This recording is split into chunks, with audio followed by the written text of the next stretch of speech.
تم عیدوں کے وقت یہ احساس کا واقعہ نہیں سنتے؟ جب میرے آقا صلی اللہ علیہ وسلم عیدگاہ جا رہے تھے، بیچ میں ایک یتیم بچے کو دیکھا جو پھٹے پرانے کپڑے میں تھا۔ حضور نے اس سے پوچھا کیا تیری عید نہیں ہے؟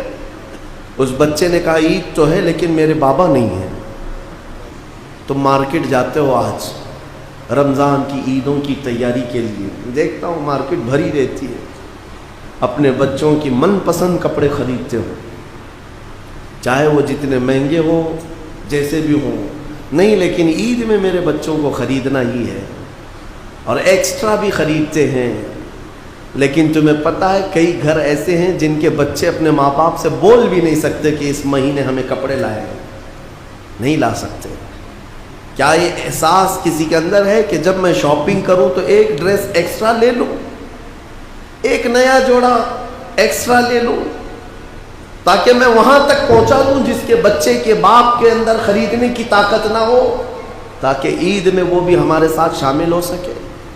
کیا تم عیدوں کے وقت یہ احساس کا واقعہ نہیں سنتے؟ جب میرے آقا صلی اللہ علیہ وسلم عیدگاہ جا رہے تھے، بیچ میں ایک یتیم بچے کو دیکھا جو پھٹے پرانے کپڑے میں تھا۔ حضور نے اس سے پوچھا کیا تیری عید نہیں ہے؟ اس بچے نے کہا عید تو ہے لیکن میرے بابا نہیں ہیں، میرے بابا نہیں ہیں، وہ شہید ہو چکے ہیں، مجھے پہنانے والا کون ہے آج؟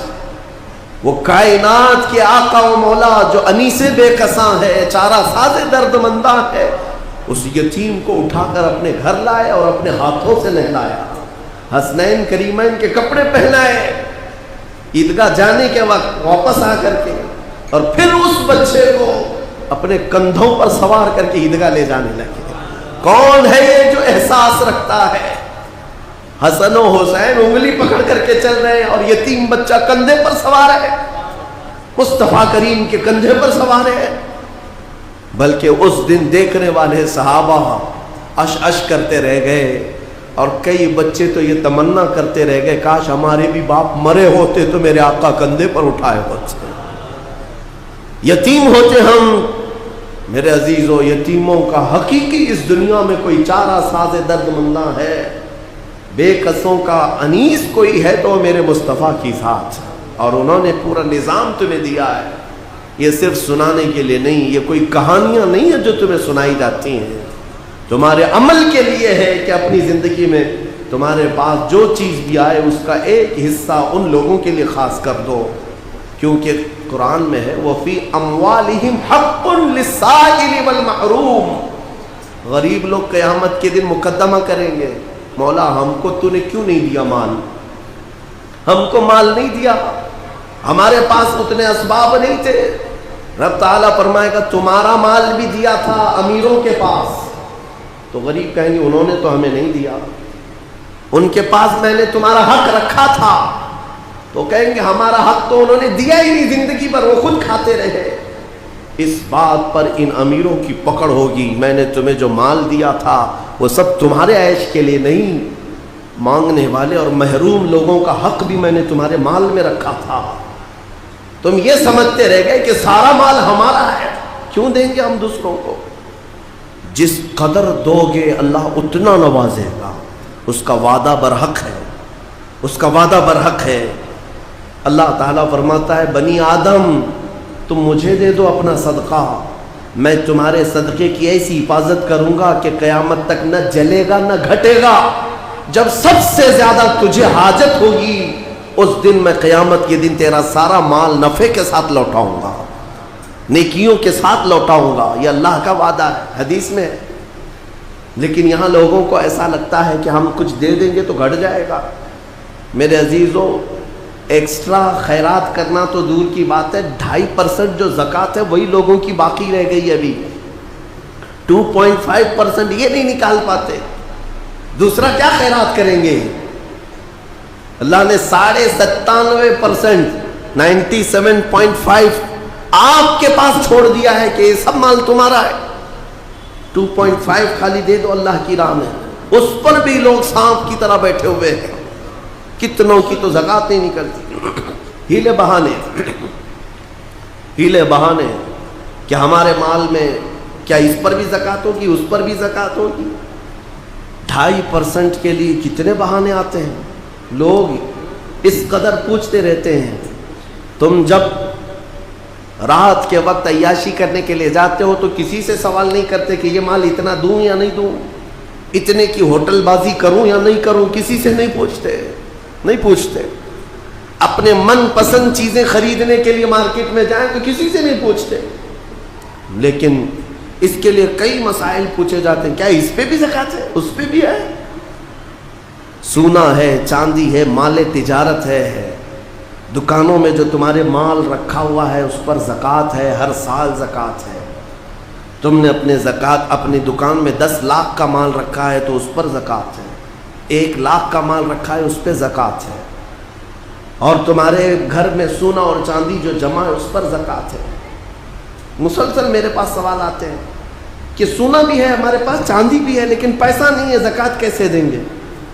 میاں کیوں رکھے ہو پھر سونا چاندی, اس کو کاٹ کے دو زکوٰۃ. اگر پہننے کا اتنا شوق ہے تو پھر زکوٰۃ بھی دو, ورنہ یہ مال قیامت کے دن تمہارے گلے کا سانپ بنا جائے گا, اور قبر میں ایک سانپ اس پر مسلط کیا جاتا ہے جو زکوٰۃ دبا کر کے رکھتا تھا, وہ اس کی ناک کی ہڈی کو قیامت تک چوستا رہے گا وہ سانپ, اور وہ ہٹانے کی کوشش کرے گا میت کہ ہٹ جا, تو سانپ اس سے کہے گا کہ کیوں تو مجھے ہٹاتا ہے, میں تیرا وہی پسندیدہ مال ہوں جس کو تو دبا کے رکھتا تھا. یہ مال اژدہا اور سانپ کی شکل میں قبروں میں قیامت تک ہوگا. اپنے احساس کو زندہ کریں. میں ایک بات بتاتا ہوں, اسلام کا نظام, میرے آقا صلی اللہ تعالیٰ علیہ وسلم مسجد نبوی سے باہر نکلے. حضرت ابو ہریرہ کہتے ہیں میں اس دن بہت بھوکا تھا, سوچا کہ حضور سے شکایت کر دوں. جب میں باہر نکلا حضور نظر آ گئے. میں نے کہا یا رسول اللہ پیٹ. انہوں نے دکھایا پیٹ. حضور پاک صلی اللہ تعالی علیہ وسلم نے اپنا جبہ اٹھایا تو 2 پتھر بندھے ہوئے تھے. کہا ابو ہریرہ میرے گھر میں بھی 3 دن سے کھانا نہیں بنا ہے, لیکن چلو میں تمہیں ساتھ لے کر چلتا ہوں, کچھ کھلا دے. ساتھ ابو ہریرہ چلتے رہے. سیدھے حضور پاک صلی اللہ علیہ وسلم حضرت ابو ایوب انصاری کے مکان پر گئے. یہ صحابی حضور کے میزبان جو پہلے مدینے میں میزبان تھے, ان کے گھر گئے. حضرت ابو ایوب کو پکارا کہاں ہے, ساتھ میں حضرت ابو بکر اور حضرت عمر بھی آ گئے تھے راستے میں. وہ آئے, حضور نے فرمایا گھر میں کھانے کو کچھ ہے؟ اس صحابی نے کہا یا رسول اللہ بکری کا ایک چھوٹا بچہ ہے, ذبح کر دوں اگر آپ کو حکم ہے؟ آپ نے فرمایا ذبح کرو. ذبح کر کے سالن بنایا گیا. سالن بنایا. یہ 4 مہمان ہیں. حضور پاک صلی اللہ علیہ وسلم, حضرت ابو ہریرہ, حضرت ابو بکر, حضرت عمر دسترخوان پر بیٹھے ہیں. حضرت ابو ہریرہ کہتے ہیں لذیذ سالن بنا تھا, کئی دنوں کے بعد تو گوشت کے سالن کی خوشبو آئی. جب دسترخوان پر آیا میرے آقا صلی اللہ تعالیٰ علیہ وسلم نے ابو ایوب سے کہا ایک اور کٹوری ہو تو لاؤ, سالن کو آدھا کرو. سالن کو نکالنے کے بعد میرے آقا فرماتے ہیں جاؤ میری بیٹی فاطمہ کے گھر دے آؤ, پچھلے 9 دن سے اس نے کچھ نہیں کھایا, 8 دن سے فاقہ چلتا ہے. بہرحال وہ اہل بیت کا گھرانہ ہے, رسول اللہ کے عطرت ہے, لیکن بتانا یہ ہے کہ میرے آقا اس دسترخوان پر بیٹھ کر کے بھی احساس رکھتے ہیں کہ کس کے گھر میں کھانا نہیں ہے. ہمارے گھروں کے اندر آج جس طرح سے مرغن غذائیں کھائی جا رہی ہیں, کیا کبھی احساس کیا کہ کوئی اور بھوکا ہوگا؟ اس ماہ پاک میں اپنے ہاتھوں کو کشادہ کر دو اے مومنو. اللہ دینے والا ہے, جتنا تم دو گے اس سے کئی گنا زیادہ اس کا وعدہ ہے, وہ تمہیں نوازے گا, 70 گنا زیادہ نوازے گا. عبداللہ ابن مبارک فرماتے ہیں میں حج پہ چلا. حج کسے کہتے ہیں؟ پیسے جمع کر کے حج کے لیے جاتے ہیں لوگ. اس زمانے میں بھی حضرت عبداللہ ابن مبارک کہتے ہیں میں پیسے بہت دنوں سے جمع کیا تھا, حج پہ جانا تھا, اور جب قافلہ نکلا تو مال لے کر کے میں بھی حج پہ نکل پڑا. قافلے اس وقت اونٹوں کے قافلے, گھوڑوں کے قافلے ہوتے. کہتے ہیں قافلہ ایک منزل پر پڑاؤ کیا رات کو, میں وہاں پر رکا رہ گیا اور صبح میں اٹھ کر کے وضو کی غرض سے تلاشتے ہوئے میدان کی طرف آیا تو کچرے کا ایک ڈھیر پڑا ہوا تھا جس میں لوگ کوڑا کرکٹ پھینکتے. حضرت عبداللہ ابن مبارک کہتے ہیں اس کچرے کے ڈھیر کے پاس میں نے ایک 8 سال کی بچی کو دیکھا جو کچرا ادھر ادھر کر رہی ہے, ادھر ادھر کر رہی ہے. تھوڑی دیر کے بعد عبداللہ ابن مبارک کہتے ہیں اس بچی کے ہاتھ میں ایک مری ہوئی چڑیا آئی. چڑیا مر کر کے پڑی ہوئی تھی. اس چھوٹی سی بچی نے اٹھایا, اس کے پر کھینچے اور چبا کر کھانے لگی اور دوڑ کر کے اپنے گھر کی طرف جا رہی تھی جو جھوپڑی میں تھی. عبداللہ ابن مبارک کہتے میں اس کے پیچھے پیچھے ہو لیا. وہ لڑکی گئی تو اپنے گھر میں اس کا چھوٹا بھائی بھی ہے, اس کو کھلا رہی ہے مری ہوئی چڑیا. آپ نے اس بچی کو پکڑ لیا اور کہا بیٹا یہ مری ہوئی چڑیا ہے, اسے تو کھا رہی ہے؟ وہ بچی رونے لگی, بابا کیا اسلام 4 دن کی بھوک کے بعد بھی مری ہوئی چڑیا کھانے کی اجازت نہیں دیتا؟ ہمارے گھر میں اس کے علاوہ ہے کیا جو ہم کھا کر کے اپنے حلق کو ترک کریں؟ 4 دن کے فاقے کے بعد بھی ہم مری ہوئی چڑیا نہیں کھا سکتے. عبداللہ ابن مبارک کی آنکھیں بھیگ گئیں. آپ نے اپنے حج کے سفر کا جتنا مال تھا, جو پیسے تھے, سب ایک چادر میں جمع کیا اور سب اٹھا کر کے اس بچی کو دے دیا. کہا بیٹا اس سے تو اپنی زندگی گزار, آئندہ مری ہوئی چڑیا کبھی نہ کھانا. پورا مال دے دیا. اب حج پہ جانے کے لیے پیسے بھی نہیں ہیں. قافلہ چل پڑا, لیکن عبداللہ ابن مبارک بیچ راستے سے اپنے گھر چلے آئے. لوگ کہتے رہے, لوگ کیا بولیں گے, حج پہ گئے, نکلے بڑی شان سے اور بیچ راستے سے تم لوٹے جا رہے ہو, حج پہ نہیں جاؤ گے. عبداللہ ابن مبارک نے کہا میرا حج ہو گیا, میرا حج ہو گیا. میرے مصطفیٰ کی امت کے غریب کے حلق کو تر کرنا یہ میرا حج ہے. چلے آئے واپس. حج کا موسم نکل گیا. جو خراسان سے, جو ان کے علاقے سے حاجی گئے تھے حج کے لیے, وہ حج کر کے جب واپس لوٹے تو لوگ پوچھ رہے تھے حاجی صاحب کیسا رہا حج؟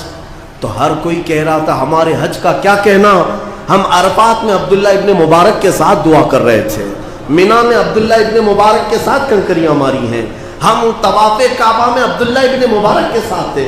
ہر حاجی کہہ رہا ہے ہم عبداللہ ابن مبارک کے ساتھ تھے, جبکہ گاؤں والے دیکھ رہے ہیں کہ عبداللہ ابن مبارک تو یہی موجود تھے. لوگ جا کر کے پوچھتے ہیں یہ کیا ماجرا ہے؟ ہر کوئی کہہ رہا ہے کہ آپ کے ساتھ حج کی, ہم تو آپ کو یہاں دیکھ رہے ہیں. ان کی آنکھیں بھیگ گئی اور کہا مولا میرا قادر مطلق ہے. جب اس کی رضا کے لیے ایک غریب کی مدد کی گئی تو اللہ نے عبداللہ ابن مبارک کی شکل کا ایک فرشتہ بھیجا جو ان کی طرف سے پورے حج کے ارکان ادا کرتا رہا.